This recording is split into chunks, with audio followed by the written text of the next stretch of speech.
Hey Dan, I think what's misunderstood mostly by people when they talk about nuclear power is the situation that people are in when they choose for nuclear power.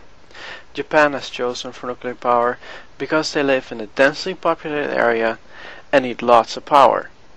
So the easiest option is nuclear power because it's in the smallest area and it generates the most power. So when we talk about nuclear power, we also need to look at the area in which people live when they choose for nuclear power. For other types of energies, a water dam would be great, but if you don't have a valley, you don't have a river, you can't build a water dam.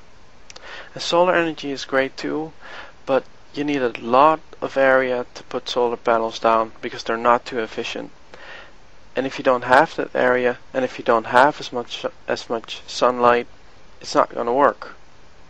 And wind energy is great too, but you need thousands of windmills and an even bigger area to place all those windmills, because if one windmill takes up this kind of wind, the other windmill has to be far enough to have the same kind of wind speed.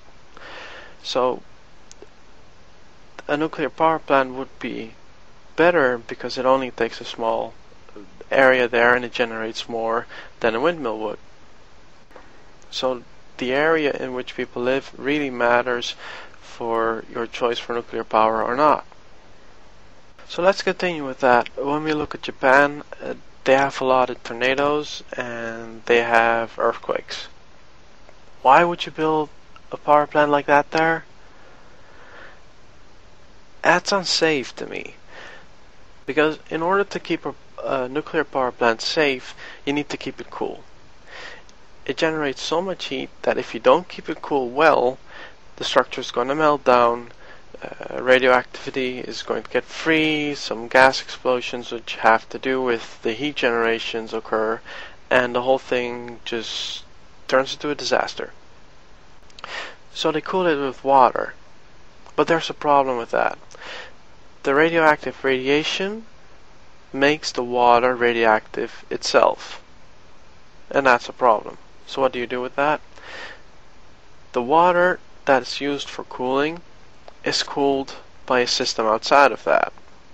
It takes the heat out of the cooling water and dumps that in the ocean or river or what kind of place you want to dump it. So in this method, the radiation stays within the power plant and the heat is still transported outside. Now when things go wrong like it did in Japan, the cooling system needs a backup. And you need a backup for the backup system, because if your backup system fails, you need another backup. And that's what happened in Japan.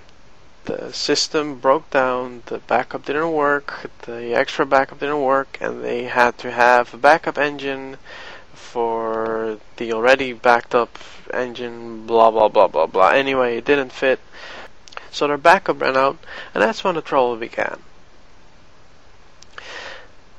And that's a downside to power plants and any form of energy production anyway, because it's meant to make a profit. And safety is a high priority with nuclear power plants, but it's not the main priority. So there will always be a risk. Even with power plants that burn fossil fuel, you will always have problems. So how about nuclear energy versus fossil fuel? Well, don't be mistaken, nuclear energy produces waste, plutonium. But that waste is radioactive. Now, the nice thing about that is that there are more advanced nuclear reactors that do burn up almost everything of this uranium and the waste plutonium. They leave little to no waste in the end. The problem is, those reactors have not been built yet. The plans do exist, but they're not there yet. Nevertheless, nuclear reactors need their uranium, their fuel, and that's a limited resource as well. It's easier to find fossil fuels than to find uranium.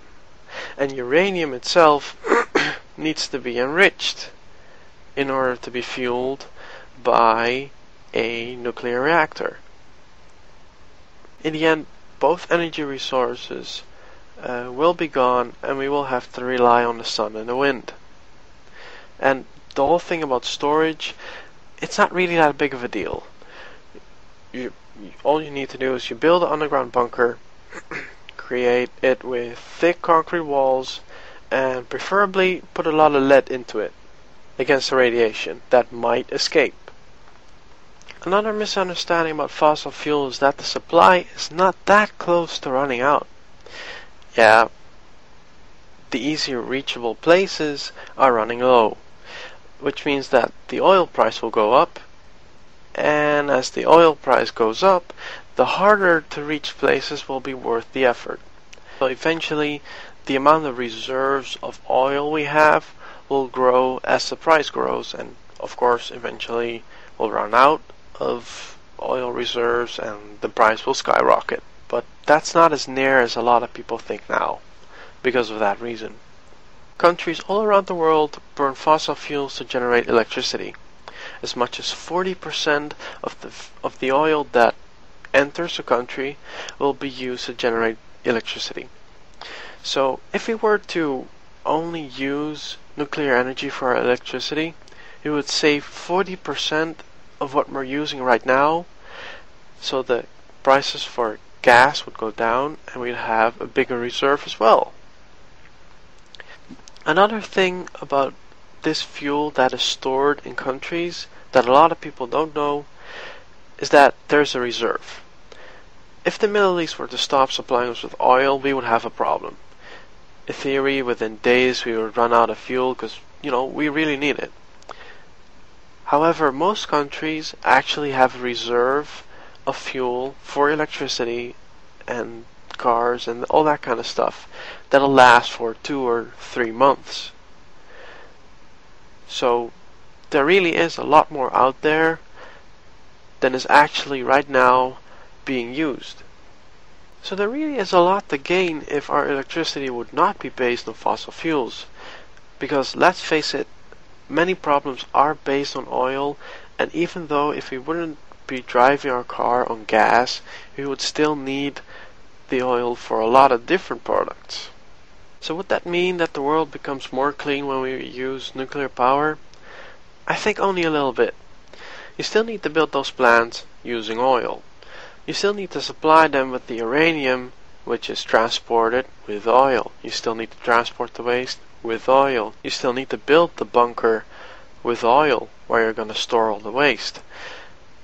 And building and maintaining such a huge power plant, that'll need oil too, even though it produces greener energy. Not to forget, building that takes decades, so for the next few decades, the amount of oil you still be using should be saved in the life of that nuclear power plant.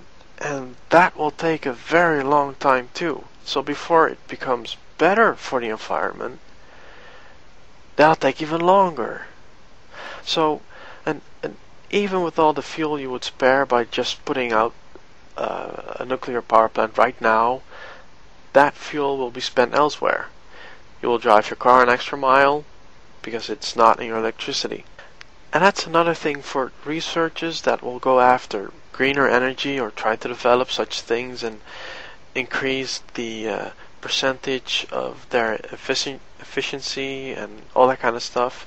Really nice, but as soon as the urgency we feel now because our fossil fuels are running low, it'll be gone. We won't feel the haste, we won't feel the need, the amount of money that goes to developing all that kind of green energy will stop. People will be continuing driving their cars, continuing flying with the planes and all that kind of stuff, burning fossil fuel. Because it's more, it feels like more they have time to play around. So really for global warming, it's only a delay of our problems. So to come to a conclusion, In my opinion, if electricity would be based on nuclear power, it would be much better for our oil supply, but it would only create a delay for our problems. We just cannot depend on limited fuels only. We need to base our power, our electricity, our ways of transport, preferably on wind, water, and solar energy. And even though that's not feasible right now, even though it may seem like that's very far away, we should work to that.